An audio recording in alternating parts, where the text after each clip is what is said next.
अस्सलाम वालेकुम, hello everyone, welcome to my channel chemistry lectures the teacher. आज का हमारा टॉपिक है kinetic gas equation in terms of kinetic energy. हमने काइनेटिक गैस इक्वेशन की डेरिवेशन की थी पिछले लेक्चर में। आज के लेक्चर में हमारा ये टॉपिक है। काइनेटिक गैस इक्वेशन थी P V is equal to 1/3 M N U का स्क्वेयर। अगर हम इस इक्वेशन की राइट हैंड साइड है उसको 2 से मल्टीप्लाई और डिवाइड करते हैं, तो लिख देते हैं मल्टीप्लाई एंड डिवाइडिंग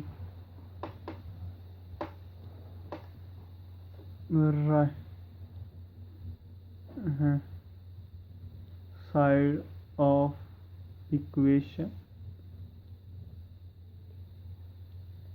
विथ 2, तो ये हो जाएगा P V is equal to 2/3 n into 1/2 M U square. मैंने मल्टीप्लाई और डिवाइड भी किया और ये देखिए, और साथ में ज़रा इक्वेशन को रीअरेंज किया। अब ये टर्म जो है ये होती है kinetic energy of average kinetic energy of one molecule. इसको ये इसका फार्मूला है kinetic energy of one molecule. इधर लिख देता हूँ average kinetic energy of one molecule.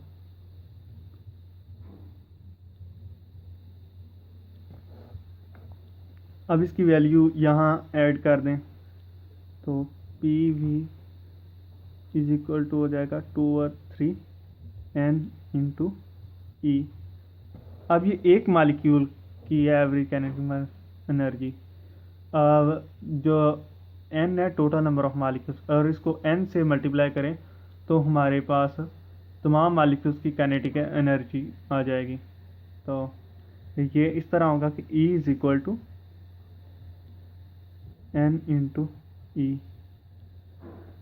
तो अब इसको यहाँ ऐड कर दें तो ये बन जाएगा P V is equal to 2/3 E kinetic energy of all number of molecule E. ये है। अब ये हो इक्वेशन जो हमारे पास आई है, ये इक्वेशन है kinetic gas equation in terms of kinetic energy. आपको जर्नल गैस इक्वेशन का पता होगा। जर्नल गैस इक्वेशन वो होती है P V is equal to N R T. इसे हम इक्वेशन 1 कह देते हैं, इसे equation 2। So from equation 1 and 2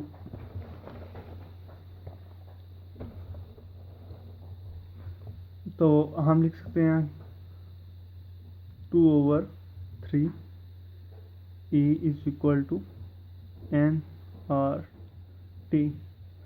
अगर हम काइनेटिक एनर्जी को निकालना चाहें तो हम इस तरह कर सकते हैं E is equal to N 3/2 R T. So अगर हम एक ये भी कांस्टेंट है, ये भी कांस्टेंट है। अब ये दो टर्म्स हैं, ये नंबर ऑफ मोल्स हैं और ये टेम्परेचर है। अगर हमें किसी गैस का टेम्परेचर मालूम हो, उसके नंबर ऑफ मोल्स मालूम हो, तो हम उसकी टोटल काइनेटिक एनर्जी मालूम कर सकते हैं इस फार्मूले से, ठीक है।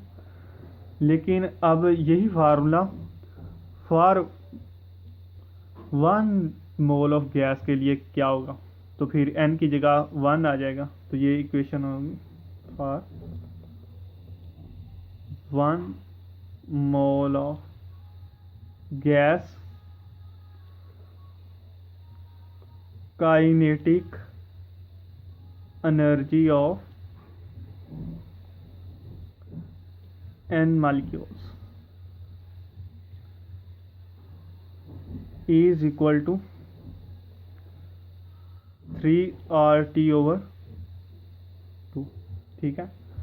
लेकिन हमें पता है कि 1 जब 1 मोल हो किसी गैस का तो उसमें कितने नंबर ऑफ मालिक्यूल्स होंगे, एन ए, यानी कि एवोगैड्रोस नंबर, यानी कि n is equal to N A होगा। ठीक है। सो हम इस तरह करते हैं,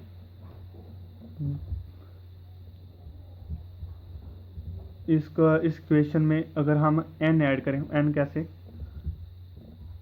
e is equal to E over n होता है, लेकिन यहाँ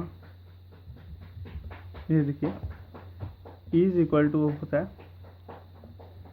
e ओवर n के, लेकिन यहाँ हमारे पास n जो है वो एवोगैड्रोस नंबर ऑफ मालिक्यूल्स हैं, क्योंकि 1 मोल की बात कर रहे हैं। आपने इस इक्वेशन में देखा होगा कि is equal to N E है, तो फिर इसी से वो फार्मूला निकला। ठीक है, तो फिर e is equal to E over n हो सकता है इसी इक्वेशन के रूप से। हम ये भी तो कह सकते हैं कि e is equal to E over n। ठीक है,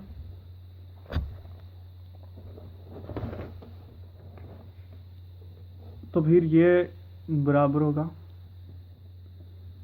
3RT ओवर 2Na। ये for kinetic energy of 1 molecule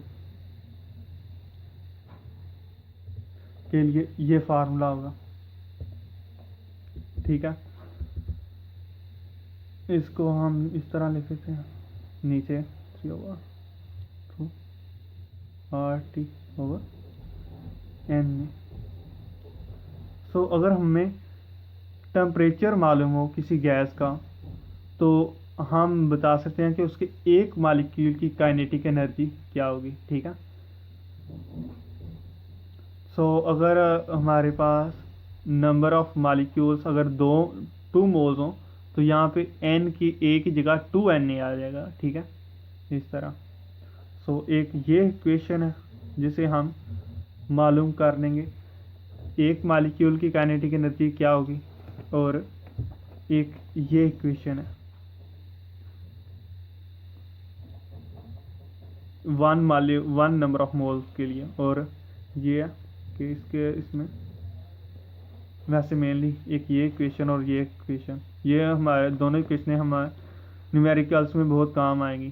ठीक है, ये टोटल नंबर ऑफ मालिक्यूल्स की काइनेटिक एनर्जी मालूम करने के लिए इक्वेशन है, और ये एक मालिक्यूल की काइनेटिक एनर्जी मालूम करने के लिए है।